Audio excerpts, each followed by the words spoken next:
So I had to fill my split cup twice for this little diptych that I'm attempting to make. I hope it works. It may not look like what it's supposed to, but I haven't started tilting yet, so I have to add some, paint around the sides. But I was inspired by Fiona. I had this flip cup, or this split cup, and I wanted to get these feathers, and I did. So even if the colors are a little jarring, I still really like what I'm seeing, and I think it could be kind of fun. It's my first one ever, so let's start putting the paint down, and then I'll tilt, and then I'll try to check in intervals. Oh yeah, this was sure worth getting paint all over my phone.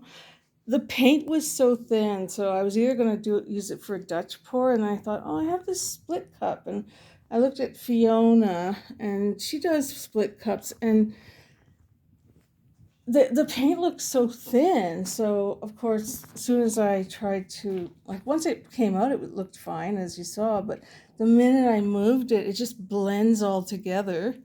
So I don't want to move it anymore. I want to at least keep this sort of cool transparency that it has.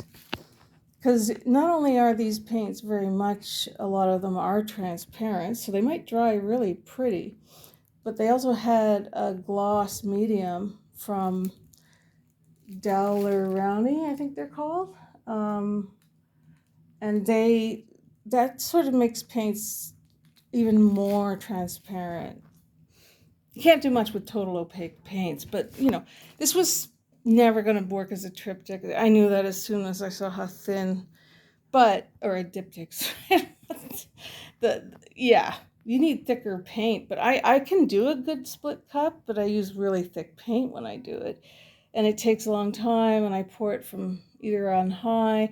I did this closer so that we'd get these effects with the sort of feathering, which is still there. It's pretty. It's not that subtle, or it is very subtle, I should say, compared to what a good flip cup would have done, or a good split cup, I'm calling it that. But if you look up close, yeah, these are very transparent. So, I mean, I didn't even use a base coat, an opaque white underneath that. So when this stuff dries, I don't know if the paint's even thick enough you'll see the canvas. It'll just have a little stain of, these rainbow colors. But hey, they can be reused for sure.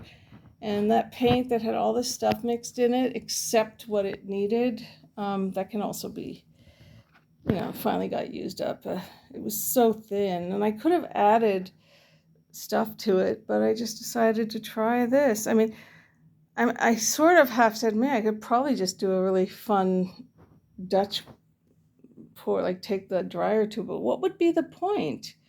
I would lose, I'd get those usual,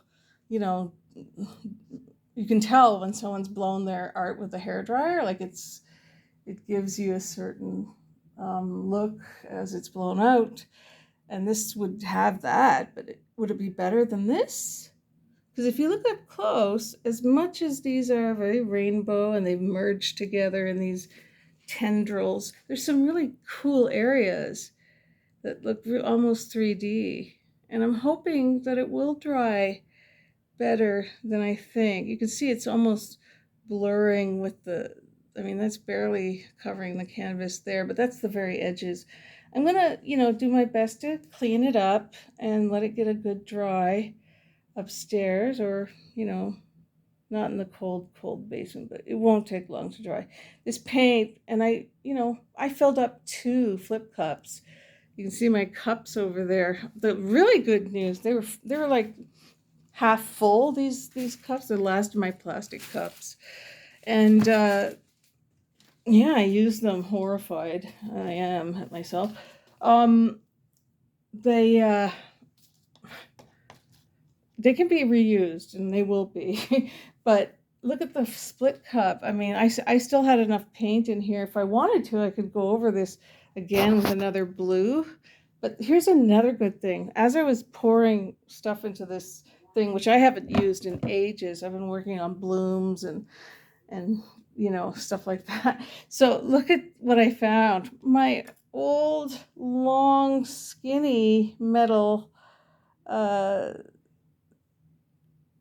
a palette knife. Now, obviously this is a very skinny one still, but it was right there at the bottom, all covered in paint. You may find I have a twin somewhere living in there. They're doing fine. They live in a colorful world. So here's me doing what I think you can do with this thing is take up some of the blue. It's so thin, like I really do have to use the stuff in the cups and get it on there. But I'll do that, and when it's dry, I will show it. Hey, at least they're not boring. They've got a lot of color, and they've got movement, and that's always what you want with fluid art, right? You want movement. Oh, great, I just got paint all over my phone, over the screen by touching it. Because you're not supposed to do that. Did you know that? I didn't know that. Okay. Is that a flash? Ooh, now you can see how crazy. Look at how they almost look. Oh, some of them are a bit sparkly. Yeah, I forgot. There's some definite sparkle to some of these colors. Boom, boom, boom, boom. Yeah, I gotta work those edges.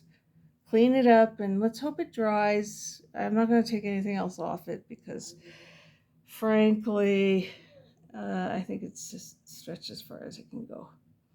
Okay, this is a short one like they're supposed to be. Bye. Love you. Bye-bye.